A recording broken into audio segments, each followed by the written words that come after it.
Welcome dear. कल हमने जो है potential, equipotential surface, line integral ये वाले आर्टिकल किए और उसमें हमने शेप ऑफ इक्विपोटेंशियल सरफेस की भी बात की। तो जैसे आइसोलेटेड चार्ज अगर कोई है तो उसकी शेप तो भाई इक्विपोटेंशियल की कैसे बनेगी? स्फेरिकल बनेगी। ये उसका फील्ड लाइन बनेगा और शेप उसकी ये आएगी स्फेरिकल सिमेट्री आइसोलेटेड चार्ज के लिए। कोई लाइन चार्ज है, shape of equipotential surface for linear charge और लाइन चार्ज डिस्ट्रीब्यूशन। इसमें आपको मालूम ही है 3 डायमेंशनल फील्ड जाएंगी चारों तरफ। तो लीनियर चार्ज का जो आ रहा है, लीनियर चार्ज का शेप आपके पास आ रहा है इक्विपोटेंशियल सरफेस का सिलेंड्रिकल शेप आ रहा है लीनियर चार्ज के लिए। अब डाइपोल के लिए फील्ड कैसा आएगा? आइसोलेटेड चार्ज की तो इलेक्ट्रिक फील्ड लाइन स्ट्रेट होती हैं, एक्सटेंड अप टू इन्फिनिटी। तो जब हम एक चार्ज के पास दूसरा चार्ज रख देंगे पॉजिटिव नेगेटिव, तो जो ये लाइन है स्ट्रेट लाइन, ये क्या हो जाएंगी? कर्व्ड हो जाएंगी। मान लिया इस डाइपोल का एक्सिस हो गया, positive negative equal and opposite charges. तो ये जो लाइन है ऐसी कर्व्ड हो जाएंगी, यूं जो स्ट्रेट थी।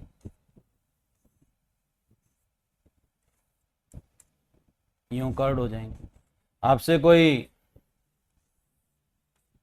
कंसेप्चुअल पूछ भी सकता है, can straight line be made curved? Can straight electric field lines be made curved? Yes, by placing another charge near it. Can straight electric field line be made curved? Yes. Isolated charge की ये straight line आएंगी extending up to infinity. तो अगर हम एक another charge, if we place another charge near it, it will bend like this. अब इसकी जो सिमेट्री आ रही है इलेक्ट्रिक फील्ड की वो सिलेंड्रिकल आ रही है। तो इसका इक्विपोटेंशियल सरफेस कैसे आएगा? आपने इक्वेटोरियल लाइन आपने पढ़ी है, line passing through the centre of the dipole. ये आपने डाइपोल का सेंटर ले लिया और ये डाइपोल मोमेंट अगर भी इधर है तो आपने प्रूव कर रखा इलेक्ट्रिक फील्ड लाइन जो इक्वेटोरियल लाइन पे आती हैं वो डाइपोल मोमेंट के अपोजिट 180 डिग्री का एंगल बनता है। तो इसका जो इक्वेटोरियल लाइन है उसी वही प्लेन का काम भी करेगा। जैसे आप इमेजिन करें ये प्लेन जा रहा है, ये मैं जो है दिखा रहा हूं आपको, एक डाइपोल मान लें, इसको पॉजिटिव नेगेटिव डाइपोल मान लें, और ये जो है CD जो से मैं दिखा रहा हूं ये इसकी इक्वेटोरियल एक्सिस होंगे। इक्वेटोरियल एक्सिस ऐसे आएंगे, चारों तरफ बनेंगे इक्वेटोरियल एक्सिस सेंटर में, और इसका जो फील्ड है तो वो फील्ड यूं आ रहा है। देखिए ये बनता है फील्ड सिलेंड्रिकल से, ये जैसे मेरा हाथ देखें आपके, तो ये फील्ड बन रहा है ऐसे। तो फील्ड लाइन परपेंडिकुलर हो रही है उसके। तो इसके हिसाब से जो इसका इक्वेटोरियल प्लेन आ रहा है, आपके सामने है equatorial plane, circular shape and centre passing through the centre of the dipole. ये मैंने इसमें बनाने का कोशिश किया है कि इस तरीके से आएगा। कुछ बुक्स में और कई सॉल्यूशंस में जो है स्फेरिकल सिमेट्री दे रखी है इसकी, spherical symmetry, sphere passing through sphere who centre line at the centre of the dipole. वो मेरी समझ में नहीं आया स्फीयर कैसे बन रहा है वो। तो मेरे हिसाब से ये शेप सर्कुलर प्लेन आना चाहिए। आपके सामने है, ये सीन है, ये मान लिया डाइपोल पॉजिटिव नेगेटिव, और ये फील्ड आएगी, ऐसी शेप इसकी फील्ड की आएगी। तो आपके पास जो इक्वेटोरियल प्लेन आ रहा है, क्योंकि वो जो कंडीशन भी है कि जो field line should be perpendicular to the equatorial plane, तो फील्ड लाइन यहाँ पे परपेंडिकुलर भी आ रही हैं fill line should be perpendicular to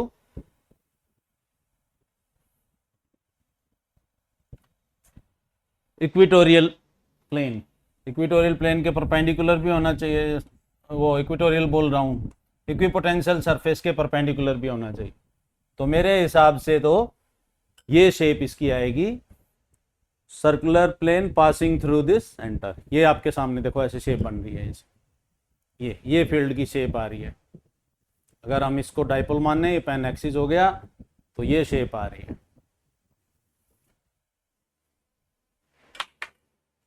अब हम जो हैं कुछ न्यूमेरिकल, जो पोटेंशियल के हमने पहले भी काफ़ी न्यूमेरिकल किए, ये इसमें ये शेप बनेगी। आप यूं करके दिखा दोगे तो यूं, जो सेंटर से पास हो रहा है, फिर लाइन इसके यूं जाएगा।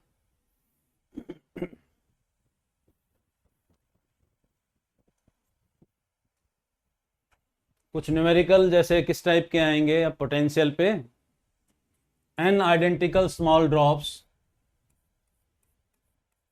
n identical small drops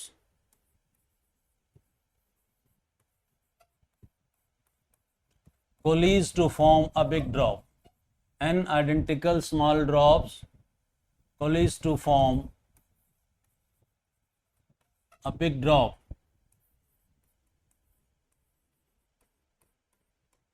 Q be the charge on each small drop,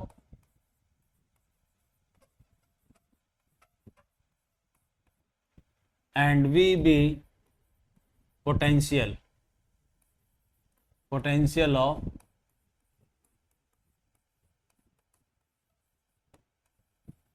each drop. तो n छोटी छोटी जो ड्रॉप्स हैं वो कोलीज होके मिल के जो है उन्होंने एक बड़ी ड्रॉप बना दी, n आइडेंटिकल। तो आपको यहाँ से कंसेप्ट लगा volume of n small drop is equal to volume of big drop. ये वाला कंसेप्ट आप लगा देंगे, volume of n small drops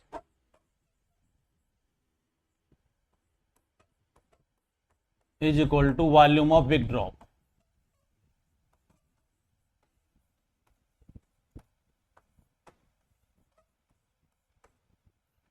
इसमें आपके पास आ जाएगा n into volume of small drop is equal to volume of big drop. तो यहाँ से आपके पास सॉल्व करने के बाद आपके पास R और R में, कैपिटल R और स्मॉल r में रिलेशन आ गया। ये रिलेशन कैपिटल R और स्मॉल r में आ जाता है, क्यूब रूट ले देंगे इसका। अब आपको जो दे रखा था ये आपको गिवन था, स्मॉल v से मैं Q/4πε0 r, ये था volt potential of each small drop आपको दे रखा था। पोटेंशियल ऑफ बिग ड्रॉप जब आप निकालेंगे, potential of big drop,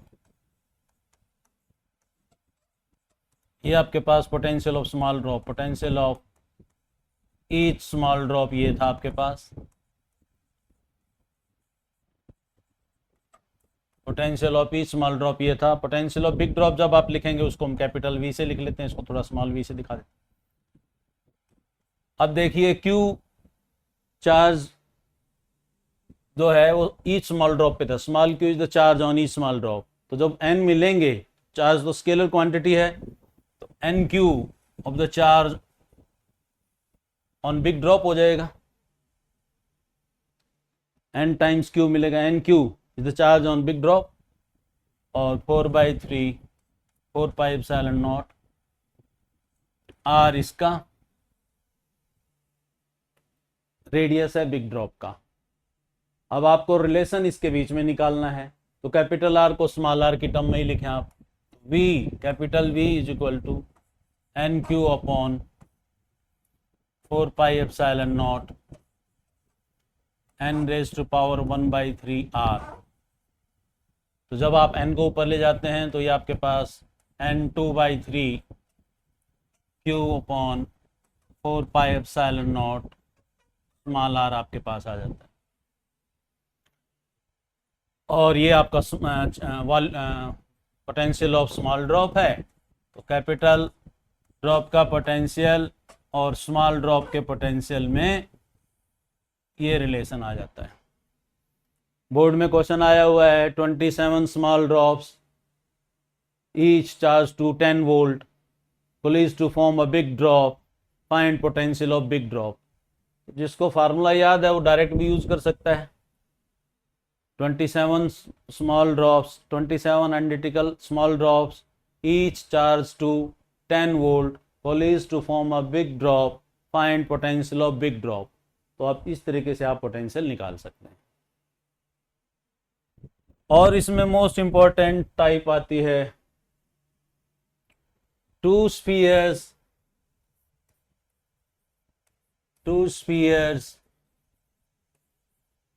of radii A and B are charged to same potential।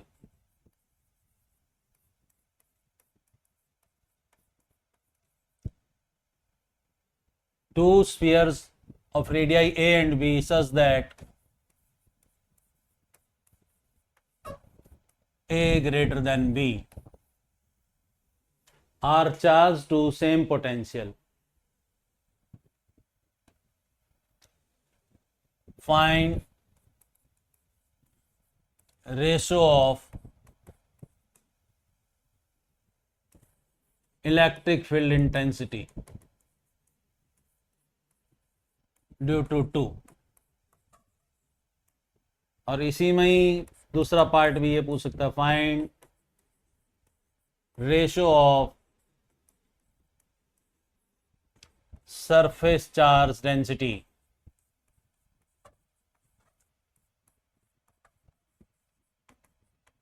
Due to 2।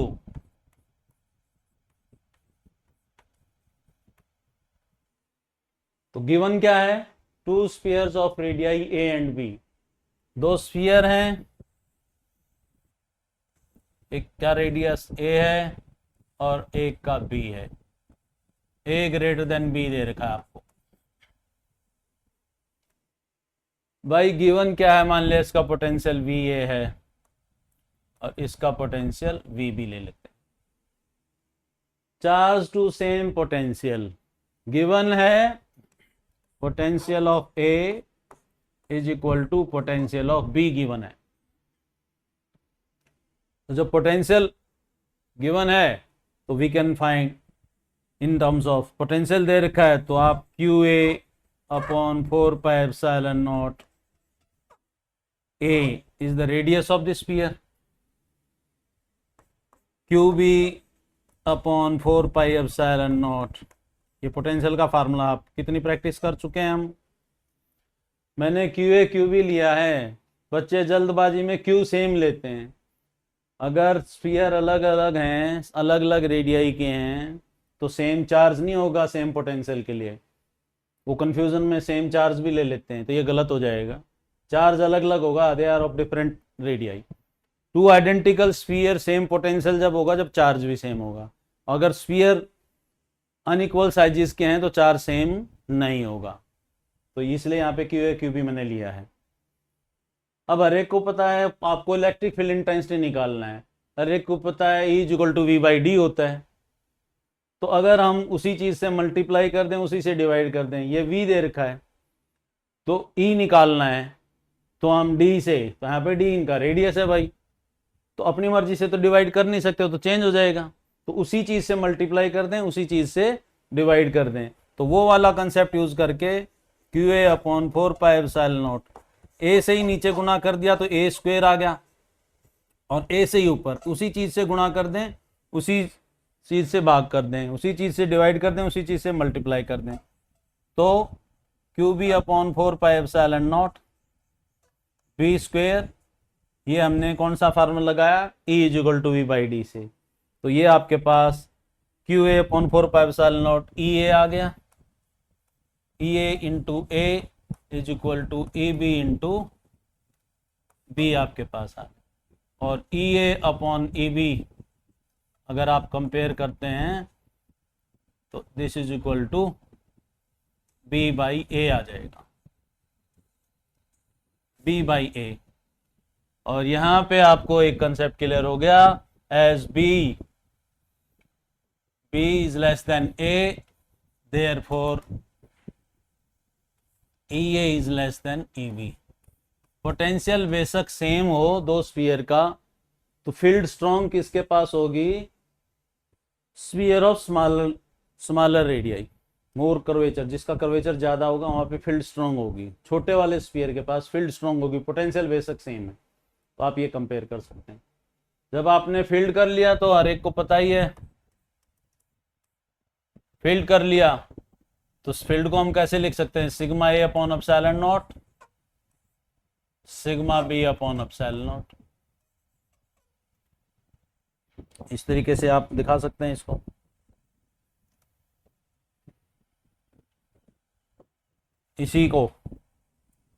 इसी चीज को मैं अगर यूं दिखा दूं, sigma A by epsilon naught करेंगे और sigma B by epsilon naught, ये ऊपर चला जाएगा और ये भी बी बाई ए आ जाएगा। तो sigma A by sigma B, ये आपने प्रूव कर रखा है भाई, E is equal to sigma by epsilon naught Gauss theorem की एप्लीकेशंस में। ये फार्मूला आपको याद होना चाहिए, P बाई ए। तो यहां से सरफेस चार्ज डेंसिटी में भी वही, तो B is less then A, so therefore sigma a surface charge density. Surface charge density ज्यादा कहाँ पे होगी, जहां पे ज्यादा कर्वेचर होगा, जो ज्यादा कर्व्ड होगा उसकी सरफेस चार्ज डेंसिटी आएगी ज्यादा। जैसे कोई ये शेप है, बलून की शेप है, बलून की शेप है, आपने चार्जिंग कर दी बलून की, तो भाई जो ज़्यादा कर्वेचर होगा, जहाँ पे इक्वली चार्ज नहीं होते, वो चार्ज डेंसिटी जो इस पोर्शन की चार्ज डेंसिटी है वो इस पोर्शन की चार्ज डेंसिटी जितना ज़्यादा कर होगा, इन्वर्सली प्रोपोर्शनल टू आर आ रहा है ना, sigma inversely proportional to R आ रहा है रेडियस के। तो जो जितना कर्व होगा कर्वेचर, जितना रेडियस कम होगा उसकी सरफेस चार्ज डेंसिटी उतनी ही ज़्यादा होगी। तो सिग्मा 2 यहाँ से सिग्मा 1 से ज़्यादा है। अगर कोई ये बैलून की शेप है, आप इस पे चार्जिंग कर दो तो चार्ज इक्वली डिस्ट्रीब्यूट नहीं है, चार्ज डेंसिटी कहाँ पे है, जहाँ पे ज़्यादा कर्व्ड है। ऐसे ऐसे क्वेश्चन आपसे पूछे जाएंगे। या आपको कोई ऐसे स्क्वायर प्लेट पे चार्जिंग कर दिया तो ये इक्वली चार्ज नहीं होगा, चार्जिंग ये ऐसे दिखा रखी होगी, आप देखते भी होंगे यूं, जहाँ पे कर्व्ड पोर्शन है चार्ज डेंसिटी वहाँ पे ज़्यादा है। ये जो मैं दिखा रहा हूँ उस पे से, जो जितना कर्व्ड होगा कर्वेचर जिसका जितना ज़्यादा होगा, यानी कि रेडियस जिसका जितना कम होगा, वहाँ पे चार्ज डेंसिटी ज़्यादा होगी। तो वही इस कंसेप्ट से हमने सीखा। ये मोस्ट इंपॉर्टेंट आपके पास बोर्ड के हिसाब से आता है। और किस टाइप के न्यूमेरिकल आते हैं भाई, जो पोटेंशियल और पोटेंशियल एनर्जी पे, और जो है इस टाइप का आएगा, टू इलेक्ट्रॉन्स आर सेपरेटेड। ये टाइप बता रहा हूं मैं सारी, two electrons are separated by R, two electrons are separated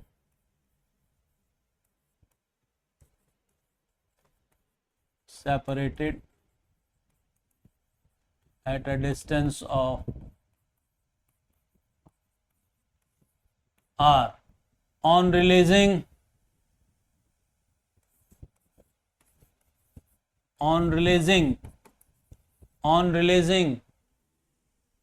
their separation increases to 2r,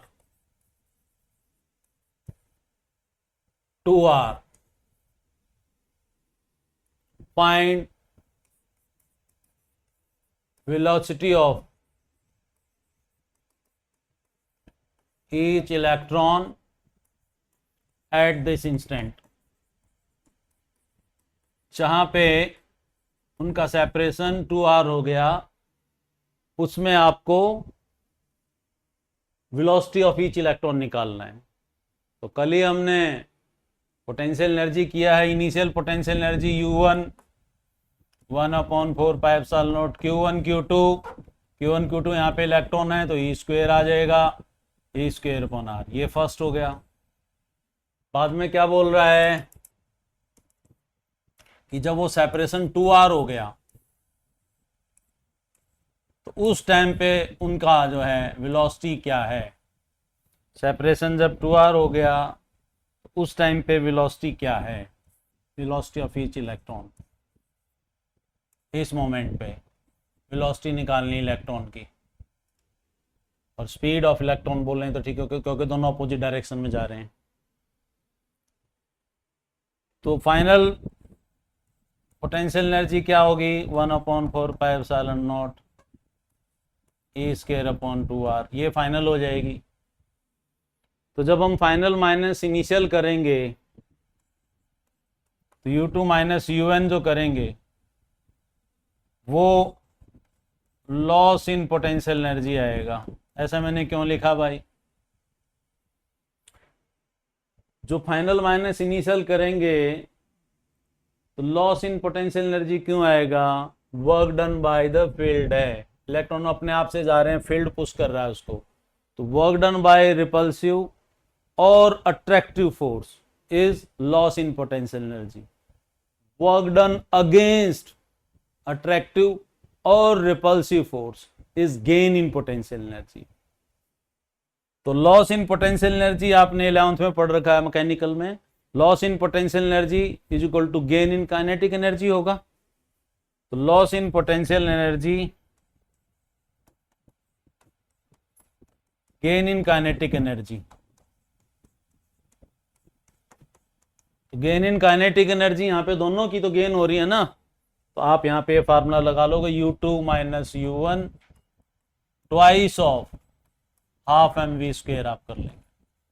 speed इस तरीके से, मास पता ही है U2 U1, मैंने R और 2R जनरल लिया है, वहाँ पे कोई वैल्यू गिवन होगी 0.5 सेंटीमीटर पे है, फिर वो 1 पे चला गया, तो ये मैंने जनरल करा दिया। आप इसमें वैल्यू रख के कर सकते हैं U2 माइनस U1, इस तरीके से भी आ जाएगा। मास ऑफ इलेक्ट्रॉन आपको पता ही है, तो स्पीड ऑफ ईच इलेक्ट्रॉन ये आएगी। ट्वाइस से क्यों किया कि दोनों की काइनेटिक एनर्जी गेन हो रही। तो इस तरीके से आपके पास पोटेंशियल पे न्यूमेरिकल आते हैं। और कंसेप्चुअल कोई बोले, कंसेप्चुअल एक और, जैसे if a charge is lying at the centre of a hemisphere, की सेंटर पे लाई कर रहा है एक चार्ज, और आप जो है किसी चार्ज को P पॉइंट से लाते हैं, charge Q is lying at the centre of this hemisphere. किसी चार्ज को आप लाते हो P पॉइंट से, एक बार यहाँ लाए आप, एक बार आप यहाँ पे लाए, और एक बार आप यहाँ पे लाए, QRS, इन 3 पॉइंट पे लाए आप किसी चार्ज Q0 को, तो आपसे वो पूछेगा वर्क डन ज़्यादा किस में होगा, what is the relation between work done in bringing charge Q0 from P to Q और P टू R और P टू S। तो बच्चे लंबा पाथ देख के W3 को greater, is it W3 greater than W2 greater than W1 और W1 reverse कर दें, तो क्या रिलेशन ठीक है इसमें भाई? रिलेशन इसमें एक ही ठीक है, तीनों केस में सेम वर्क होगा, same initial point same final, क्योंकि potential at all point on this hemisphere is same, equal radii है हर जगह, पोटेंशियल सेम है all point on this hemisphere, तो इनिशियल पॉइंट भी सेम है, final point same, potential same है, तो सेम वर्क डन आएगा तीनों केस में। तो ये आपके पास इस टाइप का न्यूमेरिकल भी आ सकता है, कंसेप्चुअल पूछ सकते हैं, क्योंकि इनिशियल और फाइनल पॉइंट पर डिपेंड करता है। इलेक्ट्रिक फील्ड कंजर्वेटिव फील्ड आपने कल प्रूव कर दिया था लाइन इंटीग्रल वाले आर्टिकल से, कि line integral for close path 0 आया तो electric field is a conservative field, it is independent of path, work done is independent of path, it depend upon the initial and final position. एक और numerical यही conservative field पे कि किसी system में जो चार्ज यहाँ पे +8 माइक्रोकूलम का चार्ज है, it is lying at the origin of the system. XY system है जिसमें find work done, find work +2 is lying at the origin of the system, find work done in taking a charge of +2 microcoulomb. +2 microcoulomb का charge को आपको A से B ले जाना है via C, via C। C की कोई भी वैल्यू इसमें दे देगा 8, 10। A की वैल्यू आपको दे रखी है 4, 0 और B की वैल्यू आपको दे रखी है 3, 0। ये कोऑर्डिनेट दे रखे हैं, नॉट 3, 0,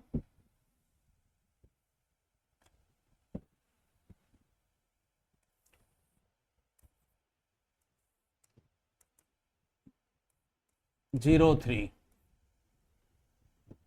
ये दे रखा है। तो R1 आपके पास हो गया 4, R2 आपके पास हो गया 3। तो you have to find work done. तो Y या C तो मैंने आपको कंफ्यूज करने के लिए दे दिया। आपको मालूम ही है कि A से B, WAB, ये Q0 आप लेके जा रहे हो तो किस तरीके से निकालते हो, VB माइनस VA। और वर्क डन आपने जब पोटेंशियल और पोटेंशियल डिफरेंस किया था तो आपको पता था कि पोटेंशियल डिफरेंस पता हो तो हम वर्क डन निकाल सकते हैं चार्ज को मल्टीप्लाई करके। तो Q0 आपको ये 2 माइक्रो, Q0 आपको इसमें दे रखा है +2 माइक्रोकूलम, +2 × 10⁻⁶ कूलम, और Q आपको दे रखा है +8 × 10⁻⁶ कूलम। इस तरीके से आप अपने आप ही वर्क डन का साइन जरा सोच के बताएं, पॉजिटिव आएगा कि नेगेटिव आएगा? वर्क डन का साइन सोचें, पॉजिटिव आएगा कि नेगेटिव आएगा? ये इस तरीके से आप कर लेंगे। 1/, और आसान करने के लिए जो है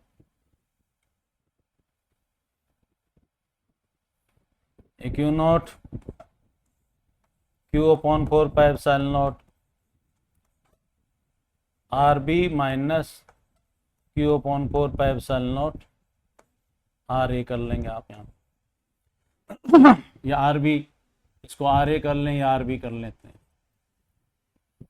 और A से B जाने का work, it is independent of path, it only depend upon the initial and final position.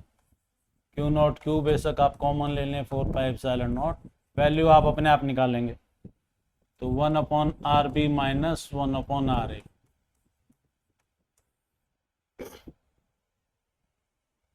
तो पॉजिटिव पॉजिटिव चार्ज थे तो इसमें आपके पास पॉजिटिव ही आ जाएगा। क्यों पॉजिटिव आ जाएगा? Work done against the field है, वर्क डन का साइन पॉजिटिव आएगा इसमें। 4 से दूर से पास आ रहे हैं, 4 से 3 पे आगे, तो प्लस चार्ज अपने आप तो पास आएगा नहीं, तो some external agency is working. इसका साइन आप देखोगे तो पॉजिटिव ही आएगा। वर्क डन का साइन पॉजिटिव आएगा क्योंकि पॉजिटिव पॉजिटिव को हम पास ला रहे हैं, अपने आप से तो पास, दूर से पास आ रहा है। Work is done on the field, external field यहाँ पे काम कर रही है। तो वैल्यू आप अपने आप रखें और कैलकुलेट करें। हम टाइप ऑफ द न्यूमेरिकल्स की बात कर रहे थे, इस टाइप के आपके पास पोटेंशियल या पोटेंशियल डिफरेंस में न्यूमेरिकल आते हैं। हमने सब कुछ कवर किया इसमें, potential, line integral, equipotential, surface. फिर भी कोई डाउट है तो आप कमेंट सेक्शन में डाल सकते हैं। तो आज के लिए इतना ही, थैंक यू।